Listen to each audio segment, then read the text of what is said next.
What do we call it? It's a more Pico. It's more Pikachu. Who cares? More Pico. Mr. Briny is ecstatic at the thought of more Pico. Wingle everywhere. But no, it is going to be the Pikachu. More Pikachu up against, an aquatic, not quite a Wingle, but it is that Greninja. Yeah.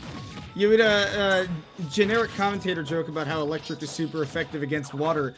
So we've seen RatedRudy in winner's bracket pretty deep, but went down 3-0 against Grayson. And Danbi had to do a lot of fighting in loser's bracket as well. He won 3-1, 3-2, and then 3-2 again to get to this point. And so up against Rudy, again, yeah, the Pikachu is going to be coming out, and we've got to see, a better combo game than we saw from him in the previous set that he played. Yeah, and against a character like Greninja, sometimes it's hard. He's got that awkward hurt box, at least to get these combos started. But like you mentioned before, he is pretty tall, so sometimes he does fall into those combos pretty easily once you get that first hit. Falling there into the forward tilt, for example, it's going to be nice and simple confirm. And already, like you were saying, we do need to see a little bit more out of this damage, and we are seeing already 90% coming out from Danbi. And again, not all of that has been off of, long chains of juggling or big lightning loop combos or anything like that. It's just been the skill showing at work from Danbi, that he's a very experienced player who is fantastic at controlling the neutral game. Twice now we've seen this counter come out from Rudy and just has not connected yet. Danbi is playing very wily. Yeah, but at the very least, it's not going to get him punished either. That substitute doll really is just a way to skirt around. Ooh! Oh, great SDI, wow. Playing My Name is Jonas for a minute to get up there. Mashing that up on a stick. But was able to get all the way back. And now he is close to taking the stock from Danbi, sitting at 95. That forward smash definitely could have done it, but he didn't fade too far in. A little ambitious. And I think that's smart from Danbi, too, to play a little bit more careful with that stock when you have the lead as Pikachu, because you do have your burst movement like that quick attack to get out quickly. Nothing personal, kid, with that counter. Third time's the charm. Yeah, teleports behind you. Was able to make it no problem, though. That substitute doll is definitely just a way to skirt around these Thunder Jolts in neutral. Don't have to worry about it nearly as much. Danbi no double jump right there. Can't follow up more on that back air. Chases him down with that quick attack. Rudy was like, all right, I'm gonna wait to see what happens. And he hit him with that +1 priority. Zooming right over there. You can't just slowly walk away from that move. He's tried it twice now. But you kind of have time to react as Danbi to go for that second angle a little bit deeper. Oh boy, the quick attack is eating Rudy alive here on the second stock. Just has not been playing outside of its range, and in fact, quite perfectly into the range of that second dash. I wonder if Danbi's actually just hunting for that, like looking for an opportunity to use the quick attack to open up. And great DI on these dash attacks too. Even when RatedRudy finds his in, Danbi is making sure that he does not get any conversions. I think a big reason, by the way, that Rudy's counters have not been connecting is that they seem very telegraphed. Like, anytime that he's about to counter a Thunder Jolt, he just kind of stops and stares at Danbi. And right there, Danbi had about like a full second to realize, okay, he's just standing there, so I'm going to pull up the shield and just wait. But the up throw right there finally gets that first stock from Rudy, but almost 2.5 minutes into this first game. Right, and 100% down before he was able to even it up in stock counts. This is just a read away from Danbi's end if he's able to connect with those up smashes or just set up the right situation at the ledge. And man, Danbi's content to play it slow too. He knows that with this kind of lead, if he just continues to chip away at the frog, he can eventually get that stock. And, if you're down onto the last stock, that puts a lot of pressure onto your opponent mentally. But again, I talked about it earlier, right? If you play with the lead, you can't play too defensively. You do need to commit, put some chips on the table, because otherwise a character like Greninja, that could open you up real nice. But Danbi does wait for that opportunity, patient as he is. Notices that Nair is not spaced well, and the dash attack is able to close it out. That dash attack, like you said, is pretty crucial to add to the Pikachu's kit in order for him to find these just raw kills. And all these high percents. And Danbi is just, like, his spacing is not, like, right on line for the combos, Like, I feel like the inputs are right, but a lot of times when he tries to start the combos, he realizes, okay, I'm not in the place to get another up air into the back air, so I hope that he fades in and get a nair, and by that time, Rudy's able to air dodge and get out of the combo. Speed of the Nair, he does fall down. Rudy does with that Nair. Doesn't quite land into the forward air. Again, even when Danbi is giving Rudy these combo starters, his DI is just so good he's not falling into the finishers. I see that Rudy has started to realize a lot of the times that if it looks like he's about to get hit by a Thunder Jolt, Danbi will often follow that up with a quick attack and then try and get just like a small aerial on after that. Seems like a very reliable way to build up damage, but as deep into this first game as we are, it's given Rudy a lot of time to sort of pick apart that piece of Danbi's offense. And when you figure out how to get around the Pikachu Thunder Jolting, suddenly the character gets a lot less scary. But right now, it's still applying the pressure necessary, still catching him every once in a while. He does find a full hop over that one. Again, we're landing with an air, but again, no follow-up is going to finish it. We're reaching percents again where it might just be another up throw. It just looks like there's a lot of guessing coming out from Rudy's end, where on Danbi's side of things, it seems a lot more of, okay, I noticed that when Rudy wants to dash back and just try and have safe control of the stage, so here comes a Thunder Jolt, here comes a quick attack, something of that kind, whereas Rudy just says, this is a good game plan, I want to try and stick to it, and therefore, you guess wrong sometimes and you're going to get burned for it. The dash attack is able to take him out, and Danbi gets a prolonged but clean game one. Yeah. And you were saying there's a lot more guessing on Rudy's part, and I feel like some of that does have to come into the matchup where if Thunder Jolt is just constantly peppering the stage, you have to do something preemptively about it, or else you just let Pikachu run the whole game plan over and over and over again. So you kind of have to press a button first, and that gives Pikachu different opportunities to start stuff. And that gets into that deep, that deep part of the game where you have to find the right balance between, okay, I obviously can't play too defensive like I was talking about. You can't just sit there and let your opponent play whatever game you want, but you also can't just guess, right? You can't just say, all right, well, I need to apply offense in some way, so here's some offense. It does need to be... That's the fun about Smash, right? Is you have to figure out what kinds of offense to apply and where the pressure points are that poke your opponent, and you say, oh, that made him do something funny. Like, you want to be able to poke your opponent and then make them go, ooh.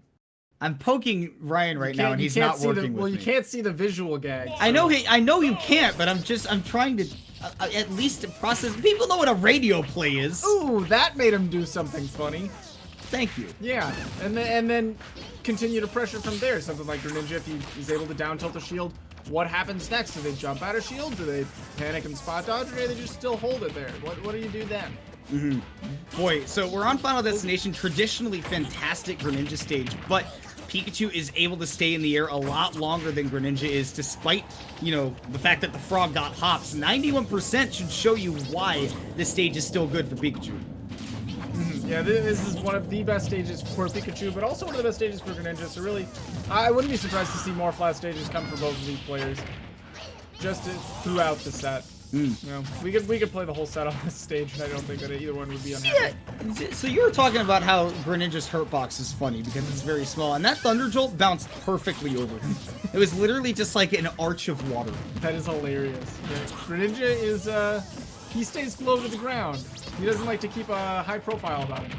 A little bit low key. He's a bit of a secret boy, as he is a ninja. Ooh, that catches the full hop there. The Thunder really high up, but falling air doesn't find a confirm. Ooh! Down tilt, air dodge down, but he somehow avoided that forward smash. I have no idea. Because that air dodge was down and in, and that's why Danbi was able to stay alive, take that first stock with, some thunder of his own. Ooh, and I love the idea of that back air right there trying to catch the high recovery, but instead Rudy goes low. Danbi's not able to get a big follow-up, so... we're finally back to that neutral point on stage, which it takes a while to get back to in this matchup, as you can see. Uses the log to extend that hurt box, and it finally catches Rudy. I think I finally caught that fly. And that impressive on both fronts, both for Rudy and yourself catching the but Rudy now still really close to closing out this stock, but has to, again, find his way, hopping around all of these Thunder Jolts, eventually maybe land with an air, get that forward air. Find some kind of finisher. Trying to catch a roll in, perhaps on the shuriken hitting the shield. It's kind of a mix-up. Still seeing a lot of these substitutes come out from RatedRudy, but you know, again, it's not really opening up a whole lot. He's not forcing Danbi into anything that he can punish, at least, because he goes up with the substitutes a lot. So if anything, it just resets neutral or puts him in a bad position. Speaking of a bad position, turns out I lied. I did not get that fly. No, tragic, and it was also bad for RatedRudy in that situation, flying high in special ball above Danbi there. And again, flying high with that counter, not able to put on any pressure aside from just resetting Danbi to neutral, but you're kind of already in that situation there. A good delay on the recovery from Danbi so it doesn't fall into the water hitbox shenanigans. Dash attack almost takes it for another 2-stock lead, but the forward throw this time is for the up throw is what's going to do it. Bringing even stocks, but the percent is so incredibly high. Oh. Buffers the Nair out of the Thunder Jolt connecting to him off stage, and that is just going to be the next stock here. I think as Danbi, you can also see that and glean, okay, so when I throw these Thunder Jolts, maybe Rudy wants to try and get up attack through them with that invincibility and see if I'm trying to put on pressure. So something to keep in mind that you can use preemptively before Rudy even gets to put it into action. Exactly, yeah. There we go. This time trying to jump around the Thunder Jolt pressure. There you go. Maybe the last thing wasn't working. See, look at the positioning that Rudy got out of that counter right there. And I guess he was able to do it that way because he was actually close enough to Danbi that the counter could actually get behind him and then played around that substitute doll very nicely. But again, it's just, we're not getting the damage output that you need to be able to take advantage of a Pikachu that is also not doing so, and Danbi's winning neutral way more often. Here we go. Whiffing attack after attack right next to Danbi. Eventually he's going to find the forward air shield to punish. Here we go. And again, the Thunder Jolts come through. Just not connecting. Yeah, Pikachu. Tiny little boy. Oh, I think the log might have gotten in the way of that jet block right there or something. Got in the way of my line of sight for it for sure. Yeah. It's like one of those scenes where you're like, the person, like the bus goes in front of the guy that's running away and then he's gone. Yeah, literally that, but it's a log. And this time tries the counter right towards Danbi, and he is able to get out. And in fact, Danbi overextends trying to get to him, puts himself in a corner. Honestly, I think if you parry that, you still can't chase him. He's just way too fast. Okay, forward tilt to knock him off stage. One of those big water shurikens could close out one of the stocks, and I think that's what Rudy was looking for right there. Finally connects a counter and gets that KO. And finally punishes one of the things you were talking about, where a lot of the time Danbi will throw out that Thunder Jolt and then follow up with a quick attack, trying to get a little single aerial follow-up afterwards. But this time quick attacking right into the frog legs coming out of Greninja. And there we go, getting another one, trying to bounce off. Oh my goodness, wait a second. combo. Rudy is super in this right now, and that time, I think that Danbi definitely would have expected the counter to go towards him as hold forward as Rudy was playing there. He resets back to neutral. He is not playing with fear, but dash attack should put some in him. Definitely almost taking the stock back. Just going to send him all the way to the other side. Thunder Jolt tries to lock him down, but he's still hopping right over. I mean, Rudy just can't get the opening to set up for the stock. Neutraler might be the one. He gets sent the opposite direction, though. Ooh, chases the air dodge, tries to catch the down smash, but just barely doesn't connect.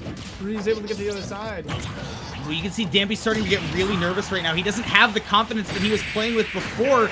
Tons of damage on Rudy, and that air dodge is going to put him in enough lag for Danbi to clutch it out. Probably, I would have to guess, a fist pump on his end to go up 2-0 instead of being forced into that 1-1. Yeah, and that air dodge putting him in a really bad spot as well, because even if he recovers in time, his aerials, even if they trade with that dash attack, it's going to put him in a bad spot. They take so long to start up from Greninja. Just beautiful positioning from Danbi to set up that situation. Mm-hmm. Yeah. Taking advantage of the counter again too, right? Where we saw that a lot of the times Rudy was getting away with them, you know, mostly for free. And as Greninja, you usually will, since it sends you so far. I think that Lucario sort of has the same thing with his counter as well. But Danbi finally able to take advantage of the positioning that he was given, Rudy throwing himself into a corner, and he will once again pick Final Destination as the venue to try and grind out that win that he was very close to getting near the end of that game too. Yeah, and like I was saying, honestly, I wouldn't be surprised if we saw this this stage for the entire rest of the set. Both of the characters love it. You know, no complaints from either of the Pokemon, really. So, no platforms to get in the way of their straightforward brawl. As anybody would imagine, Smash Brothers on Final Destination. It's competitive. That's the tagline that you can put under it. You get that one for free, Sakurai. You you know, just give me some credit in the, you know, in the end of the credits game. Let me shoot my own name, and it's, you know, just it's competitive. We need a postcard from Final Destination. It's competitive. Yeah, we'd love to see that in cursive, italic, yeah, little exclamation mark. Yeah, it's a Hallmark greeting card. But hey, let's give these two a greeting as they run into game 3. Danbi certainly still feeling himself, certainly still having a party with that party hat on. But this time it's Rudy that gets off to the beginning lead. There we go, not to be outdone, still little 3-piece coming out of Danbi to follow up. It's early percents really just go back and forth with these characters. Both of them have a decent combo game at the very least on the other one. I think that Rudy's combo game has definitely gotten better as the set has gone along, gotten a little bit more comfortable with following up on a Pikachu, and especially landing the moves that will set up. That was something I've never seen before. It was new. Yeah, it was definitely something different. But good on David to somehow recover from that awkward situation. Yeah, I mean, sometimes we're seeing these bigger combos from Rudy, but I do still think Danbi's ability to DI away from almost every dash deck that I've ever seen him connect is calm. Getting that parry on the Thunder Jolt. Good recognition there by Danbi, though. He noticed that after that first shield, he wasn't going to get an opening off of those Thunder Jolts, so he stopped short, and that saved him from giving Rudy an opening on that parry. All right, drifting right back. That's something that I've seen a lot from Rudy. His aerial movement is actually super solid and sort of plays into what we've seen in these games, right? They've been taking a little bit, and that's because both of these players have such good defense, but the overextension trying to apply some offense there at that Shadow Sneak opens up the door for Danbi to take the lead. And great recognition from Danbi to go for the down smash there, knowing it's just going to send the direction that Pikachu's facing, so it's a consistent way to punish that and get the stop. And love these landing neutral airs to challenge the Thunder Jolts as well. RatedRudy, and as the set has gone on, has found a lot of different ways to deal with these Thunder Jolts, and it's all about mixing up which ones you use. And oh boy, I was also talking about how Rudy's combo game has gotten better. It looks like Danbi's has also. Now climbing up to 72%. Continuing the aggression back there is going to put him off stage. Might even look for a Thunder setup. No, just going for the Thunder Jolt, still trying to catch that get up. And he just walked up for him, slowly waited. Got that up throw, didn't get the Thunder afterwards though. So DI, once again, like you said, Rudy's combo DI has actually been pretty phenomenal. Going for the Thunder, but still, look at the stock lead. Lead stock, the percent's about the same, but Danbi very easily could bring his 3 stocks to 1. Oh, Hydro Pump goes a little bit too high. Danbi gets the ledge trump. A little bit of a flashback to the Kirby that we saw earlier in this tournament. He's able to pull it off with the rat. Consistently, whatever character he's got, don't hold on the ledge too long. Finally does connect into that forward air. DI is not always 100% there from Danbi to get away from that combo extension, but I mean, sometimes it just works, you know? It goes down to him. So, you know, you got a full clean stock lead for Danbi, though, but the fact that he's down onto that second stock is big for Rudy because we've seen that he can actually get that damage on pretty quickly so long as he can force Danbi into pressing those buttons. Like we said, poke your opponent. See what makes them make a funny noise. Well, the Nair definitely makes a funny noise on the Pikachu, but doesn't quite, again, find any real extensions. It's crazy to me how well Danbi's able to avoid like every combo follow-up. Normally Greninja has 72 moves to hit you with out of nowhere that'll send you flying in an awkward spot, and when you're not ready for it, you can take big damage. Danbi's never unprepared. However many minutes are in that song from Rent, that's how many combo options you have as Greninja. Alright, that neutral air to open it up. Like I'm saying, man, even off the soft nair, he's able to follow up with the fair. And, I mean, look at this. Rudy has taken hardly any percent on this stock. This is what I'm talking about. His ability to build up this damage slowly but surely because that defense is so rock solid. Oh, in the air right above the Greninja was terrifying, but he was able to find his way down. Rudy going for the counter stuff. Maybe not really finding any funny stuff on the landing, though. That time, Rudy trying to use the neutral air to get rid of the Thunder Jolt just to give him some extra space to play with. But he mistimed it, and he actually got zapped anyways. And now sitting at 60%, this is, you know, that's a pretty solid deficit to be playing with, even if he does close out the stock right now. But Danbi's recovery, he takes some time to make it safe, does not run into the forward smash. And barely connects the forward air of his own to get out of the situation. Down throw to get a little bit extra combo. No, still air dodging, catching it, an escape option. Right there, Rudy taking every little bit of space that he's given Danbi with a double skull bash. Yeah, first one maybe a mistake, but the second one covered for it. This time, though, getting the counter is Rudy, taking it down to last stock. And we saw it last time that when we got to last stock, Danbi started getting a little bit shaky. He was able to clutch it out last time, but maybe this is Rudy's opportunity. Well, right now, it's that dash attack, it sounds like, that's able to get Rudy off stage, you know, after that whole sequence, but percents are more or less even at this point. Almost all the way. It's been Rudy just continuously applying pressure. Danbi hasn't been able to find a way down. Finally does get his feet on the ground, gets those thunder jolts going, and slows down the pace a little bit. That could be a punish. Oh no! The downer off of the substitute log was important anyways, but The way it was barely sitting on the tip. it's like one of those things you see where like the engineering majors do some nonsense with Jenga towers. Yeah, you flip a coin and it lands on the side. Either way, man, again, Rudy has his back against the wall. He's one solid hit from Danbi away, but then again, a soft nair could actually set up for everything Rudy needs. Counter, he's been relying on that counter really heavily near the ends of these really close games, and I think that Danbi might find his opening there. Oh, that should be it. Go for the dash attack. Cleanly punishing the recovery on stage. Not what you want to see out of Rudy, but maybe trying to go for a wild mix-up there.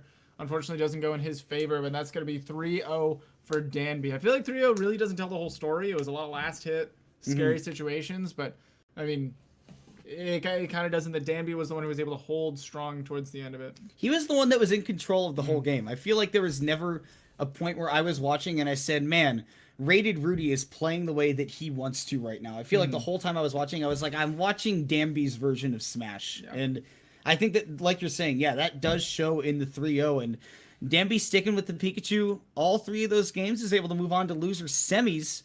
And that means that we have to wait on one more match to finish to find out who he's going to be playing. Yeah, I feel like we saw little inklings of this is how Rudy wants to play at the